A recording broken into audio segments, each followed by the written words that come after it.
Teman-teman sekalian yang saya muliakan, nggak bisa, nggak cukup ngandelin ibadah, nggak cukup. Ibadah kita nggak seberapa.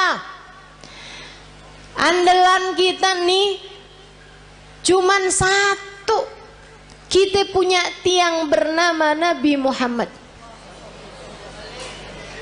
Cukup tuh dijadiin andalan. Gimana nggak cukup? Yang pegang kunci surga. Gimana nggak cukup? Pejabat tertinggi di akhirat. Gimana nggak cukup? Emang iya Ustazah? Lah kamu belum tahu. Teman-teman sekalian, dengarkan sabda Nabi Muhammad dalam Bukhari. Katanya Nabi Muhammad, Ana sayyid walad Adam wala fakhr. Aku adalah pemimpin seluruh umat manusia dan aku tak berbangga atas hal tersebut. Nabi bilang, saya jadiin sama Allah dipilih jadi pemimpin seluruh umat manusia, rajanya semua umat manusia. Kapan? Ntar di akhirat teman-teman. Ntar di akhirat. Adam wa man dunahu tahta liwa'i yaumal qiyamah. Nabi Adam dan nabi-nabi yang sesudahnya hanya akan berada di belakang bendera Nabi Muhammad sallallahu alaihi wasallam. Nanti di akhirat tuh orang mengukur kemuliaan mereka dengan seberapa dekat tempat mereka dari Nabi Muhammad. Orang tuh tahu nilainya di hadapan Allah seberapa. Rankingnya di hadapan Allah tuh seberapa, rapotnya tuh seberapa, itu lihatnya dari seberapa jaraknya dari Nabi besar Muhammad. Al-kul yatamanna an yashum turaba. Di akhirat nanti orang berharap kepengen bisa nyium tanah yang habis diinjak sama Nabi Muhammad. Teman-teman saya sekalian, pejabat tertinggi akhirat Nabi besar Muhammad sallallahu alaihi wasallam. Orang kan kalau orang soleh itu para wali. Di atasnya para wali, para nabi. Di atasnya para nabi, para rasul. Di atasnya para rasul. Rasul yang nama mereka disebut dalam Al-Quran, ada 25 Rasul. Di antara mereka ulul azmi, 5 sahabat besar, 5 para Rasul terbesar. Nabi Ibrahim, Nabi Nuh, Nabi Musa, Nabi Isa. Itu semuanya adanya di belakang benderanya Nabi Muhammad. Nabi Muhammad pimpinan dari semuanya, teman-teman sekalian. Gimana nggak cukup kamu jadiin andalan? Orang kalau tinggal nih di Indonesia nih, terus dia itu deket sama presiden, urusan jadi gampang, betul? Sekalian saya muliakan. Nah saya kasih tahu, pejabat paling tinggi di akhirat itu adalah Nabi Muhammad. Maka gampang banget. Pengen selamat gampang, pengen bahagia gampang, pengen mulia gampang. Yang dekat sama Nabi Muhammad. Pengen selamat gampang, sandaran teman-teman sekalian. Pengen rileks gampang, sandaran. Tapi yang kamu sandarin harus yang kuat, yaitu Nabi besar Muhammad. Allah telah memilihnya untuk menjadi seseorang yang cukup bagi setiap orang-orang yang beriman. Nabi itu sama Allah. Di akhirat nanti Allah bikin Miftahul jannah biyadi wala fakhr. Kata Nabi nih, tar di akhirat kunci surga saya yang pegang.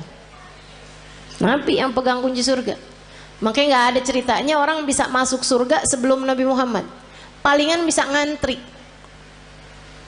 ngantri depan pintu surga, tapi yang ngebuka surga tetap Nabi besar Muhammad sallallahu alaihi wasallam. Nabi buka pintu surga. Tapi Nabi habis itu bilang kayak begini, wala fakhr, kata Nabi.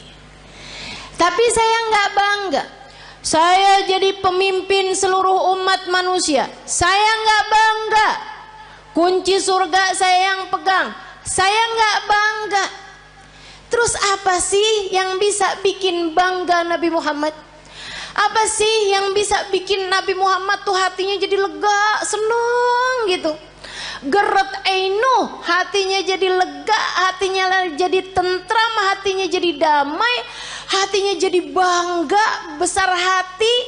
Adakah hal yang bisa membuat Nabi Muhammad berlega hati, berlapang hati, berbangga hati? Ada, teman-teman. Apa itu? Dengerin.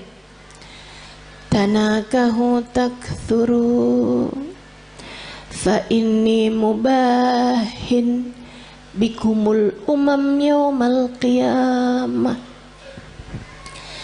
Nabi Muhammad bilang, tanakahu, pada nikah lagi kalian umat saya. Biar kenapa Rasul? Takthuru, biar kalian jadi banyak.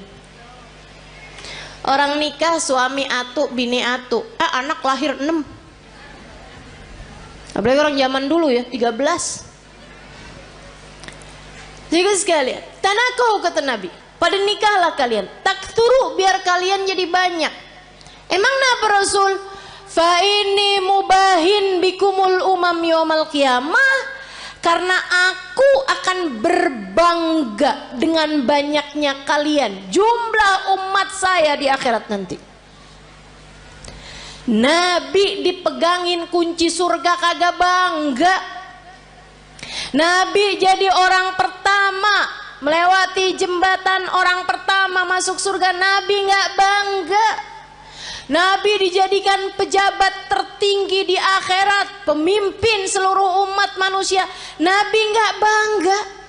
Nabi dijadikan yang terdepan, nabi-nabi yang lain hanya ada di belakang benderanya Nabi Muhammad, Nabi nggak bangga. Yang dibanggain sama Nabi kita. Nggak GR. Saya sih iya. Jadi nggak ada yang bisa bikin saya harus minder di atas muka bumi ini. Sebab saya umat Nabi Muhammad. Saya yang diinginkan keselamatannya di akhirat nanti oleh Nabi Muhammad.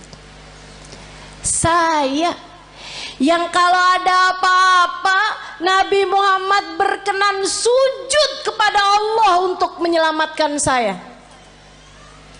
Termasuk kamu. Kamu juga iya. Teman-teman saya sekalian, jangan pernah minder. Kamu umat Nabi Muhammad. Syaratnya cuma satu, sampai mati tetaplah jadi umat Nabi Muhammad. Sampai mati tetaplah jadi umat Nabi Muhammad.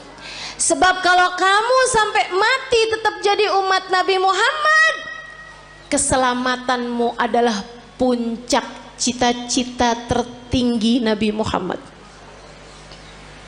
Kalau kamu mati bawa iman, bawa Islam, bawa cinta di hati kamu, nabimu tidak berkenan menikmati surga sebelum kamu masuk di dalam surga. Mau iri sama siapa kita?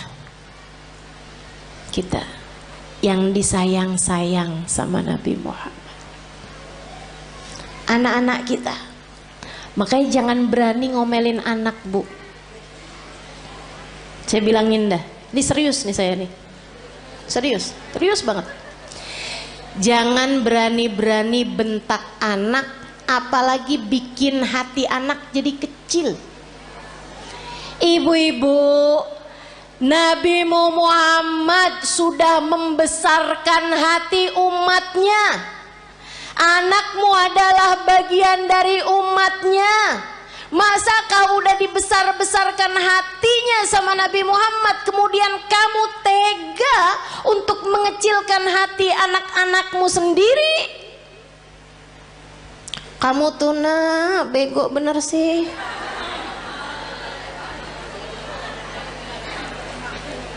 Orang-orang tuh rapotnya pada hitam semua.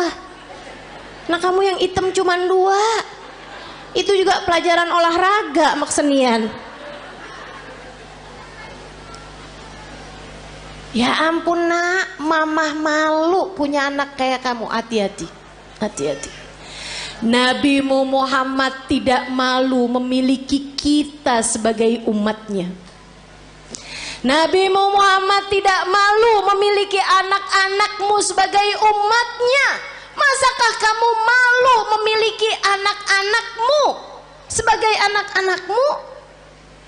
Teman-teman saudariku sekalian yang saya muliakan, gedein hatinya. Kalau dia lagi sedih, bilangin, nak jangan sedih, kamu umat Nabi Muhammad. Tapi guru tuh gak sayang sama saya. Gak apa-apa nak, Nabi Muhammad sayang sama kamu. Si temen saya tuh gak sayang sama saya tuh. Dia tuh tadi mukul saya. Gak apa-apa nak, gak apa-apa, sama orang mah gak apa-apa. Tapi kamu harus tahu nak, kamu sebegitu disayang sama Nabi Muhammad. Datang seorang anak mas saya, dia cerita belasan tahun. Dia bilang, ustazah, saya baru tahu ustazah, ternyata saya ini adalah anak yang tidak diinginkan oleh orang tua saya. Saya bilang, maksud kamu gimana? Jadi di saat orang tua saya itu menikah, ustazah, ibu saya itu sudah hamil saya beberapa bulan.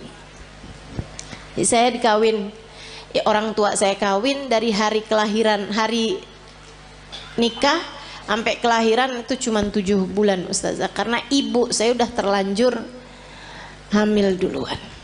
Saya baru tahu nih ustazah beberapa waktu yang lama ini, baru-baru ini aja. Dia bilang, saya sedih ustazah, sedih banget. Tiap malam saya nangis ustazah. Ya Allah, orang tua saya tidak menginginkan saya lahir. Saya bilang, mereka memperlakukan kamu dengan galak, suka enggak ustazah? Saya bilang, nak, kamu tiap malam kalau tahajud atau kalau kebangun, kamu bilang, ya Allah, saya lahir tidak diinginkan oleh orang tua saya. Akan tetapi yang saya tahu, saya tidak akan ada di atas muka bumi ini tanpa izinmu, tanpa kehendakmu, tanpa maumu. Maka ya Allah, ya Allah, ya Allah, meski sesiapapun tidak menginginkan keberadaanku, Engkau ya Allah jangan pernah meninggalkan aku. Mulai netes air matanya satu-satu. Terus saya bilang lagi, terus kamu baca sholawat sama Nabi Muhammad. Habis itu kamu bilang, ya Rasulullah, kabarnya engkau sangat sayang kepada umatmu. Orang tua saya tidak seberapa sayang sama saya. Mereka bahkan tidak mengharapkan kehadiran saya dalam kehidupan mereka. Akan tetapi yang saya dengar, engkau sangat menyayangi kami sebagai umatmu. Ya Rasulullah, sayangilah saya di saat yang lain tidak menyayangi saya. Dan Nabi itu gak pernah gak cukup buat siapapun. Nabi tidak pernah tidak cukup untuk siapapun. Cukup, cukup. Kamu kalau merasa sedih, merasa galau, merasa cemburu, merasa gak disayang, merasa gak dicinta, pasti karena kamu lupa sama Nabi Muhammad. Tapi begitu kamu ingat sama Nabi Muhammad, ya Rasulullah, makasih. Saya umatmu wahai Rasul. Saya umatmu wahai Rasul. Meski siapapun berpaling dariku, aku berharap engkau tidak akan pernah meninggalkanku. Gitu. Yang dekat sama Nabi Muhammad. Hadiah terindah yang Allah berikan dalam kehidupan kita, teman-teman.